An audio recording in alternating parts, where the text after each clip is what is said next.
In the heart of the forest surrounding Karn village, deep within the great forest of Tab, a clearing lay shrouded in darkness. A circle of gnarled trees stood like silent sentinels around a clearing where a crude altar had been erected. Beneath its eerie glow, 3 cloaked figures stood motionless, their faces hidden in the shadows. They waited patiently. They were members of Zernernern, and tonight was no ordinary night. Tonight, they were about to send a shiver down the spines of every adventurer in the world. For tonight, they had come to bring death to Karn village. The moon hung high in the sky, a watchful eye over the sleeping village. Every now and then, a dog would bark in the distance, a lonesome sound that echoed in the stillness of the night. The only other sounds were the chirping of crickets and the rustling of leaves in the gentle night breeze. All seemed peaceful, all seemed calm. But above the village, hidden in the shadows of the trees, something stirred. Zernernern's assassins were moving. But before they could take their first step towards their objective, a faint glow emanated from beneath the surface of the earth. A magic seal, barely perceptible to the naked eye, suddenly activated. With a low rumble,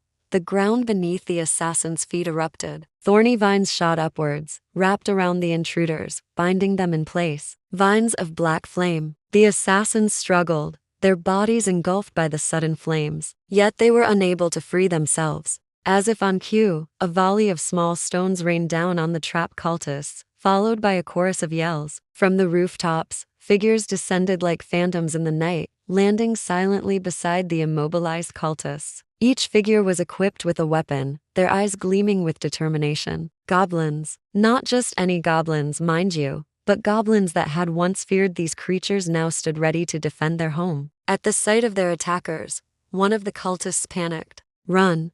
Get away," he cried out, his voice echoing in the night. But it was too late. The goblins were upon them, their weapons flashing in the firelight. Before the cultist could utter another word, his vision blurred and he slumped to the ground, succumbing to wounds that would not stay hidden for long. From the edge of the clearing, a figure stepped forward, tall and imposing. His presence commanded respect and fear. His armor was crafted from the finest materials, and his face was half obscured by the helmet he wore. But it was the sword in his hand that truly commanded attention, a blade that seemed to drink in the light around it, leaving only darkness in its wake. Momin noticed the remaining cultists were attempting to break free of their bonds. With a wave of his hand, a swarm of black butterflies emerged from his fingertips. These were no ordinary butterflies. With a touch, they dissolved the vines and freed the cultists from their flaming bonds. The cultists stumbled back, fear etched on their faces.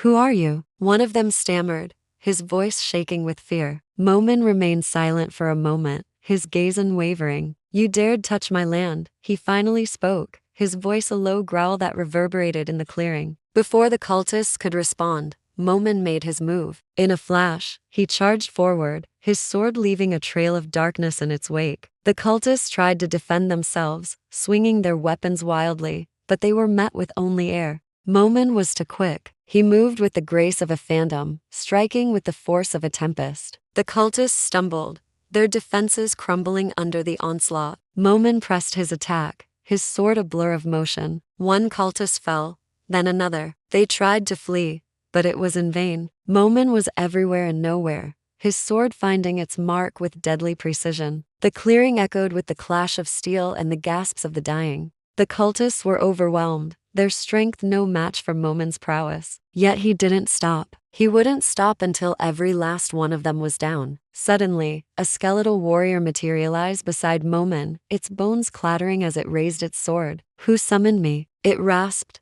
its voice like the grinding of stones. Ainz appeared beside the Death Knight, his form shimmering with dark energy. "Foolish cultist," he said, his voice dripping with disdain. "Do you truly think you can challenge me, the Lord of the Dead?" With a wave of his hand, the Death Knight shattered, turning the cultist into dust. The remaining cultist looked at Ainz with a mixture of awe and terror. "Who are you?" he whispered, his voice trembling. Ainz smiled, a cruel twist of his lips. "Your end," he replied simply. Meanwhile, the swords of darkness were having their own encounter. The name sent shivers down the spine of the Karn villagers, for these were no ordinary adventurers. They were legendary warriors who had answered the call for help. Now they stood shoulder to shoulder with the goblins, forming an impenetrable line of defense. Inferia, despite her own terror, found strength in the face of danger. She helped guide the wounded and provided them with healing potions. Her hands moved swiftly, efficiently, her fear momentarily forgotten in the face of the crisis. As they moved through the chaos, Sebastian and Aldimicia conversed in hushed tones. "This isn't like anything we've seen before," Sebas said, his voice grave. "Such power wielded so carelessly. It's unsettling." Aldimicia nodded grimly in agreement. "Indeed, this feels more like a massacre than a battle." In the midst of it all, Momin continued his relentless assault. He moved like a wraith, appearing and disappearing at will. The cultists had no hope of defending themselves against such an opponent, and one by one, they fell. Yet Momin didn't stop. He was like a predator toying with its prey, savoring the fear that radiated from the cultists. Suddenly, one of the cultists panicked and shouted, "Retreat! We must retreat!" He turned and fled into the darkness. Without hesitation, Momin was on him in an instant. The cultist hadn't taken more than a few steps when Momin's blade found its mark. The cultist collapsed, his life force extinguished. With the last cultist gone, silence fell over the clearing. The only sound was the crackling of the fire and the heavy breathing of the participants. Momin stood amidst the carnage, his sword dripping with the blood of his enemies. Around him, the bodies of the cultists lay still. He had won the battle, but the war was far from over. Ainz turned his gaze to the fleeing cultists. "Let none escape," he commanded. With a wave of his hand, a death knight materialized beside him. It bowed its head in acknowledgement and vanished into the darkness in pursuit of the fleeing cultists. As the first rays of sunlight touched the horizon, the village of Karn slowly stirred from its slumber. The villagers emerged from their homes, blinking away the sleep from their eyes, unaware of the events that had transpired during the night. Their peaceful smiles, however, were short-lived, for standing in the center of the village square was none other than Momin, his form silhouetted against the rising sun. In his hand, he held aloft the broken staff of the cult leader, a symbol of the threat that had been lurking at their doorstep. A murmur of confusion rippled through the crowd. "What is the meaning of this?" someone asked, their voice trembling slightly. Momin did not answer. Instead, he turned and walked to the edge of the village, leaving the staff behind as a silent testament to the events of the night. From afar, hidden in the shadows of the forest, Khajiit watched the unfolding scene.